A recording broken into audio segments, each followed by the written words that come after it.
Well, hello again. Obviously, you all know that I'm interested in Hodgkin lymphoma at this particular point. I'm going to try to not to be all that redundant, but there'll be some redundancy. So I'm going to discuss the results of PD-1 blockade with Pembrolizumab in patients with classical Hodgkin lymphoma. All these patients have previously failed Brentuximab vedotin. As you just learned, classical Hodgkin lymphoma has a paucity of Reed-Sternberg cells, which is the neoplastic cell in Hodgkin lymphoma, but there's a brisk mixed inflammatory background. Many of these cells are T cells, and they express PD-1, and PD-1 is inhibitory in classical Hodgkin lymphoma.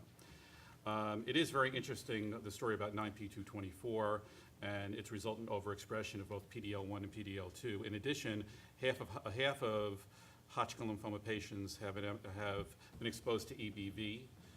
That in itself is probably not prognostic, but it does upregulate PD-L1 and PD-L2.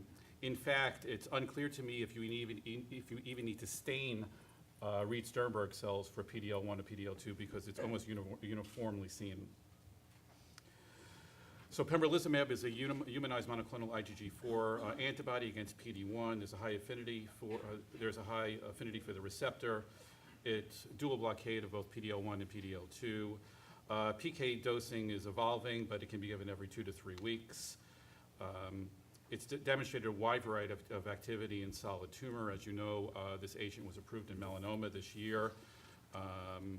The doses were escalated up to 10 milligrams per kilogram with very little side effects, which was the reason that you can see in our study we used 10 milligrams per kilogram. That will not be the dose that will be moved forward.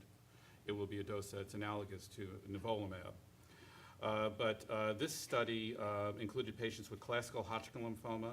They were either transplant ineligible because of primary refractory or progressive disease. That's a very poor patient population. Or the patients failed a stem cell transplant. All the patients failed Brentuximab vedotin. Hodgkin lymphoma patients usually are in good shape. They have good performance status.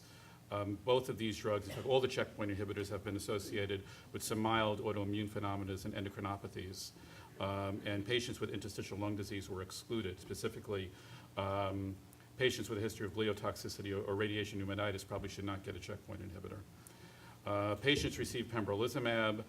Those patients who had evidence of responsive disease could stay on study until they achieved no more clinical benefit. They could be taken off study if necessary for a transplant. Patients with progressive disease were discontinued. Baseline characteristics. The follow-up of this study is somewhat shorter than nivolumab. 29 patients will be discussed today. The median age is 32. Remember, the median age of Hodgkin lymphoma in the United States is 28. Patients had a good performance status. Number of prior therapies were greater than 5 and more than half. All the patients failed Brentuximab vedotin, or Brentuximab vedotin failed the patient, whichever you believe is the right terminology. And the majority of patients failed a stem cell transplant. Concerning adverse events, extremely well-tolerated treatment.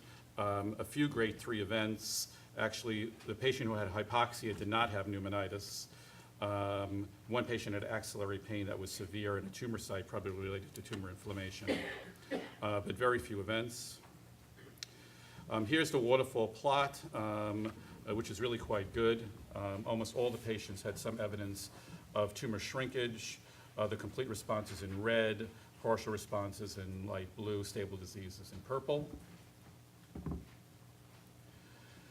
This is anti-tumor activity based upon investigator review.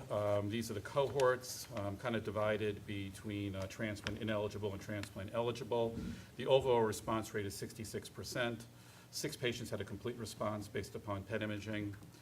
A number of patients had stable disease. I actually think stable disease is quite important with these checkpoint inhibitors. I'll show you that in the next slide. But the clinical benefit rate is 86%. The reason I think it's important is that some of the patients who've been on the longest treatment actually have stable disease. In fact, the top person has stable disease, had tumor shrinkage by about 1/3, and this patient is continues to get therapy. The median duration of response has not been reached on the study thus far. 20 patients of the 29 patients are still on treatment. So in conclusion, Pembrolizumab I believe has excellent activity in patients with heavily pretreated Hodgkin lymphoma and a cohort of patients who all previously failed Brentuximab vedotin. The CR rate was 21%, the overall response rate 66%, the clinical benefit rate 25 of 29 patients. I think the safety profile of these drugs are really quite good. Very little grade 3 or 4 toxicity. Among the patients that we had that we did stain for PD-L1, 100% of the samples did stain for PD-L1.